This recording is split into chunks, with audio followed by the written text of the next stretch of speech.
RJ news 27 Marathi, सत्याच्या मार्गावर सर्वात पुढे. गणेगाव दुमला पुणे जिल्हा प्रतिनिधी अल्लाउद्दीन आल्वी. गणेगाव दुमलातील म्हसोबावाडी जिल्हा परिषद शाळेच्या 26 जानेवारी झेंडावंदनाच्या जागेवरून वाद निर्माण झाला आहे. ग्रामपंचायतीच्या मिळकत असल्याचा दावा असलेल्या जागेवर खासगी व्यक्तीकडून तार जाळी मारून ताबा घेतल्याचा आरोप आहे. यामुळे शाळेतील विद्यार्थ्याच्या झेंडावंदन, पाणी व शौचालयाच्या सुविधांवर परिणाम झाला आहे. पालक व ग्रामस्थांनी तहसीलदारांनी तातडीने हस्तक्षेप करून प्रजासत्ताक दिनाचा कार्यक्रम सुरळीत होण्यासाठी तोडगा काढावा अशी मागणी केली आहे.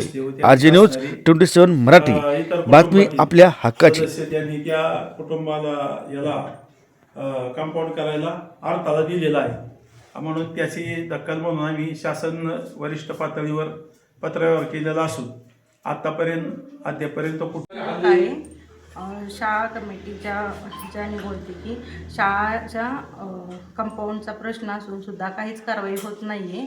8 तारखेपासून आम्ही तहसील कार्यालयासमोर शाळा भरवण्यात येणार आहे. नमस्कार, मी संग्राम कोंडे, ग्रामस्थ तसेच पालक, गणेगाव दुमाला.